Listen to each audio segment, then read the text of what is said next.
Imagine this. A decades old. An impossible cold case, literally buried and forgotten by multiple agencies, is finally solved.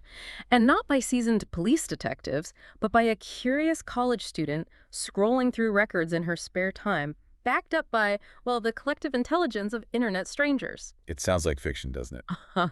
But it's a stunning, modern success story about how personal persistence, coupled with technology, can just systematically dismantle layers of institutional inertia and, frankly, failure. Absolutely. We're diving into the unbelievable journey to restore the identity of the Strongsville Jane Doe, who we now know was Linda Marie Pagano. And the catalyst for this entire chain reaction was Christina Skates. She was a 23-year-old biology student at Cleveland State back in 2014. And this wasn't just a passing interest for her. Her serious hobby was genealogy, which meant she had advanced database search skills and an understanding of forensic ID that, rivaled some professionals. The story really begins with what you could call a bureaucratic ghost. Christina was doing one of her deep dives, scrolling through local cemetery records, a huge digital ledger, and she finds line 82483, date of death, February 5th, 1975, name, unknown white female bones. Wow. Yeah.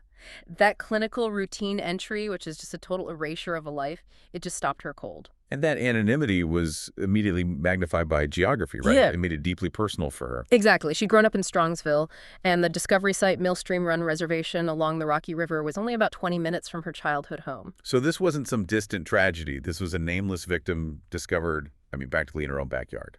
Okay, let's unpack this. Our mission today is to analyze exactly how Christina's initial curiosity became a digital crusade that exposed these huge systemic gaps. We're really focusing on the power of crowdsourced investigation to overcome both the informational and the jurisdictional barriers that kept this case cold for decades.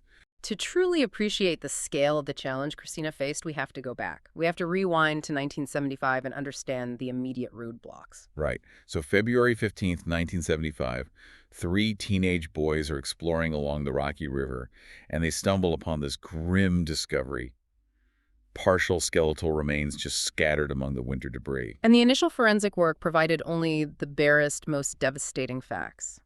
The death was rolled a homicide, dated approximately February 12th, caused by a .24 caliber bullet lodged directly in the left temple. This was not an accident. No, this was an execution. But the problem was the evidence itself.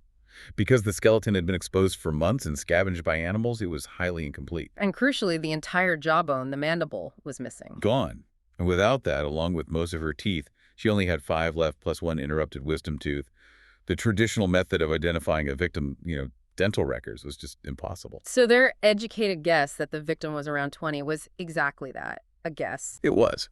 Investigators in 1975 tried every long-shot attempt the era afforded them. They even compared the skull to photos of Patty Hearst, who was all over the news at the time. But the records didn't match. And with no local missing persons reports fitting the narrow profile they had, the trail went cold almost immediately. Almost instantly.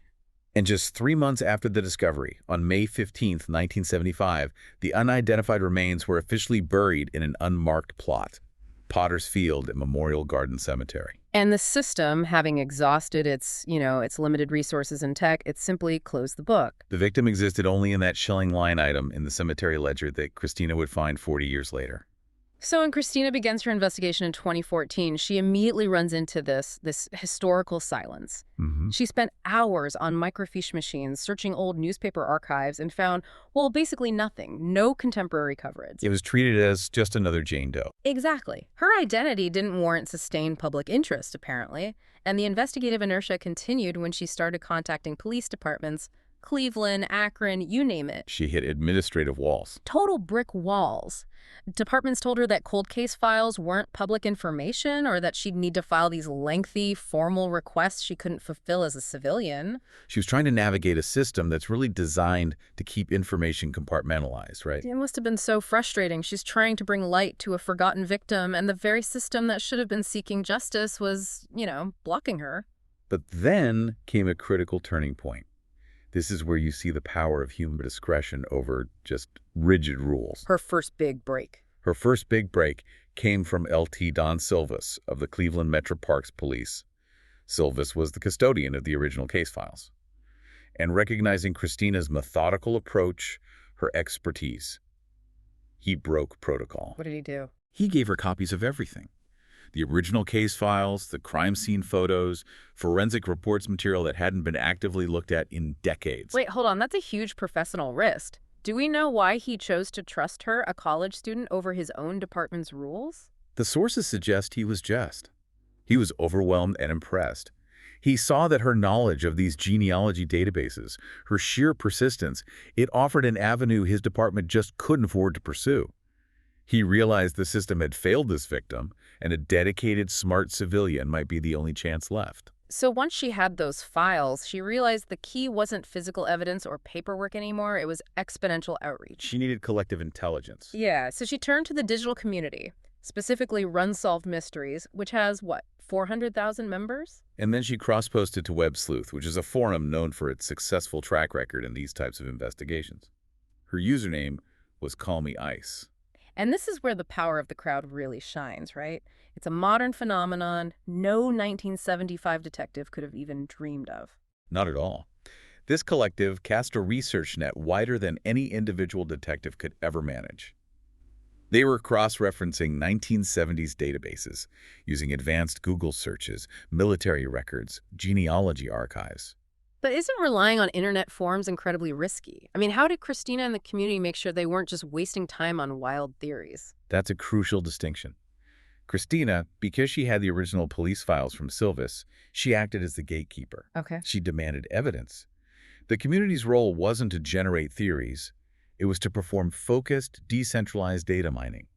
They could focus entirely on this one single mystery, and crucially, they didn't face the jurisdictional boundaries that constrained the original investigation. Right. Akron and Cuyahoga County couldn't easily communicate across 20 miles in 1975, but these internet sleuths bypassed those borders instantly. That distinction-focused data mining versus just, speculation is key to their success. And meanwhile, this case was also attracting attention from this unique figure hundreds of miles away in California. That was Carl Koppelman, a 54-year-old former CPA who had found this powerful, sort of niche calling-in forensic artistry.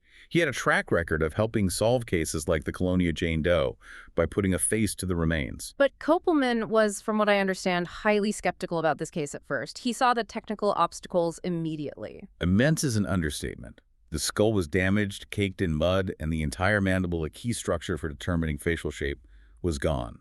He thought, and I'm quoting here, "There's no way I can do anything with this." But he tried anyway. This is where the art meets the science, isn't it? Absolutely. He used sophisticated 3D modeling software, treating the damaged skull as his foundation. Then he applied anatomical knowledge, specifically using FBI tissue depth data. That FBI data is fascinating. It's like a scientific map showing the average depth of soft tissue, muscle, fat, skin at specific points on a human skull. He was essentially turning bone back into predicted soft tissue. Using that data, and some educated guesswork based on the 5 remaining teeth, he estimated the missing jaw structure and the lip positioning. He chose neutral brown hair so as not to bias recognition, but just to create a human image. And the result, despite all the limitations, was this remarkable digital reconstruction. Yeah. A young woman with soft, approachable features. For the first time in over 40 years, the Strongsville Jane Doe had a recognizable face. And here's where it gets just unbelievable. The twist. In 2016, Koppelman makes a routine, totally unrelated phone call to the Cuyahoga County Medical Examiner's office. And he mentions the Strongsville bones in passing. The response was astonishing. What bones? The case had vanished entirely. It was a digital ghost. It had never been entered into NamUs, the National Missing and Unidentified Person System. Which connects to this bigger picture of institutional failure. NamUs is the primary database designed exactly to prevent cases like this from falling through the cracks. And yet she was essentially erased by a simple clerical error from the 1970s. A spelling mistake, probably. Or jurisdictional confusion. Imagine the ripple effect. How many other unidentified people are out there waiting in a cemetery ledger just because of the digital wall? Yep. It's a massive systemic failure, but the correction was immediate and powerful. Once the case was finally entered into NamUs, complete with Koppelman's digital face, Sergeant Jeff Smith of Akron Police quickly found a match. This was December 2016. It was a missing person file for a 17-year-old girl missing from Akron since September 1974. And the resemblance between the missing person photo and Koppelman's reconstruction was it was unmistakable. The name was Linda Marie Pagano. That potential ID led swiftly into the scientific confirmation phase. In October 2017, investigators returned to Memorial Gardens Cemetery for the exhumation. Which, as you said, wasn't easy. Potter's Field is a mass, unmarked burial site, and the first attempt with ground-penetrating radar, it yielded the wrong remains. Right. But they were persistent, found the correct site, and the samples were sent to the University of North Texas DNA laboratory for testing. And this is where the technical nuance of forensic science is so critical. The remains were so degraded they couldn't use standard nuclear DNA analysis. They had to use mitochondrial DNA, which is passed down the maternal line. This allowed them to compare samples to Linda's surviving siblings. And on June 29, 2018, the DNA confirmed it. Unequivocally, the remains belonged to Linda Marie Pagano. And we finally got to learn Linda's story. She was born April 11, 1957. She was petite, just 4'10" and 100 pounds, which earned her the nickname Mitch. Described as honest and hardworking, held a part-time job at an A&W. What investigators pieced together about her final night alive is just heartbreakingly specific. August 31st, 1974, she was at Cleveland Stadium seeing Crosby, Stills, Nash, and Young. The final song of the evening, ironically, was Ohio. She got home around 4 a.m. on September 1st, and her stepfather, Byron Claflin, a strict bartender known for his severe temper and heavy drinking, was waiting up. In a fury over her perceived defiance, he threw her out of the house, told her never to come back. She was reported missing the next day, and then just vanished into the anonymity of the system for 44 years. So while Linda's identity was restored, the subsequent homicide investigation was instantly hobbled by time, wasn't it? Completely. The primary suspect, Byron Claflin, died in 1990, taking whatever he knew to his grave. Linda's boyfriend, Steve Wilson, who drove her home that night, had also just vanished from the record.